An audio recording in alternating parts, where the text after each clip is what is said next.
एक भाई और बहन ने गलती से ये पता लगाया कि अनाथालय की हर सुंदर बड़ी बहन जब बड़ी हो जाती है तो डायरेक्टर उसे कैट्स के हाउस में ले जाती है जहां किसी को भी जाने की परमिशन नहीं होती। हर बार उन बहनों के चेहरे पर एक्साइटमेंट होती थी। इस मिस्ट्री को समझने के लिए भाई बहन चुपके से खिड़की के पास गए, लेकिन भाई का पैर फिसल गया और डायरेक्टर की नजर उन पर पड़ गई। जो डायरेक्टर पहले हमेशा स्वीट रहती थी, उसने सडनली अपना एटीट्यूड बदल लिया, भाई को जोर से थप्पड़ मारा और वार्निंग दी कि अगर वो फिर से कैट्स हाउस के पास गया तो उसे अनाथालय से निकाल दिया जाएगा। छोटी बहन ने, जो बहुत क्यूरियस थी, डायरेक्टर से पूछा कि उस हाउस में क्या है। डायरेक्टर ने फिर से अपनी मीठी आवाज में कहा कि वहां बहुत सारी यमी चीजें खाने को मिलती हैं और सोने चांदी के खजाने और ढेर सारे जूल्स हैं, लेकिन वहां जाने के लिए अडल्ट होना जरूरी है। थोड़े समय बाद बहन के 18वें बर्थडे का दिन आया। वो इस दिन का बेसब्री से इंतजार कर रही थी ताकि वो कैट्स हाउस में जा सके, लेकिन भाई ने उसे स्ट्रांगली मना किया क्योंकि उनके साथ पली बड़ी बहनें जो अंदर गई थी कभी वापस नहीं आई और हर दिन कई सारे आदमी उस हाउस में जाते थे कैट्स खरीदने के बहाने। उन्हें लग रहा था कुछ तो गलत है, लेकिन बहन डायरेक्टर के शाइनी वादों से पूरी तरह इन्फ्लुएंस्ड हो चुकी थी और उसे लगा कि भाई बस उसकी खुशी में बाधा बन रहा है। जब दोनों के बीच झगड़ा हो रहा था,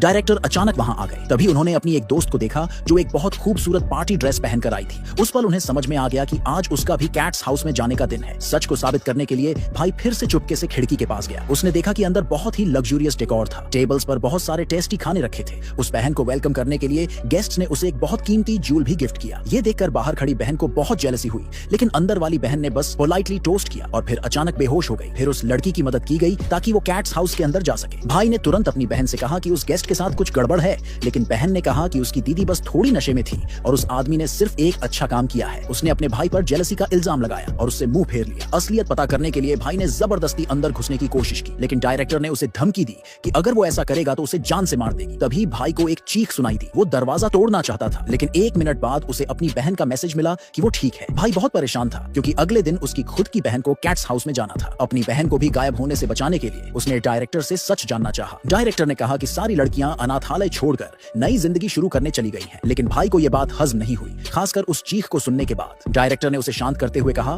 कि हर दिन लड़कियां उसे मैसेज भेजेंगी ताकि वो चिंता न करे। अगले दिन जब बहन ने एक बहुत सुंदर ड्रेस पहनी और कैट्स हाउस के पास पहुंची तो वहां के क्लाइंट्स उसकी खूबसूरती देखकर फौरन उसे अंदर ले जाना चाहते थे। उसी वक्त भाई ने आकर उसे बचाया। सारे क्लाइंट्स गुस्से में आ गए। डायरेक्टर ने पेशेंस से समझाया कि ये लोग अनाथालय के बड़े स्पॉन्सर्स हैं। भाई को इस बात पर भी यकीन नहीं हुआ और उसने कहा कि वो अपनी बहन को यहाँ से ले जाएगा, लेकिन बहन जो उस ड्रीमी लाइफ के लिए सालों से तरस रही थी, भाई पर चिल्ला पड़ी और कहा कि वो कभी उसे माफ नहीं करेगी। भाई गुस्से में आ गया। डायरेक्टर ने फिर कहा कि वो उसकी बहन को अपनी फैमिली जैसा मानती है और कभी उसे हार्म नहीं करेगी। फिर उसने भाई से कहा कि वो एक कीमती वाइन की बोतल ला दे ताकि वो स्पॉन्सर्स से माफी मांग सके, लेकिन जब भाई बोतल लेकर वापस आया तो उसने देखा कि वहां कोई नहीं था, सब गायब थे। उसी वक्त फिर से एक चीख सुनाई दी। डर से पागल होकर भाई ने दरवाजे पर जोर से दस्तक दी। जब अंदर से चिल्लाने की आवाजें आने लगी, फिर उसने नीचे से एक ईंट उठाई और ताला तोड़ दिया।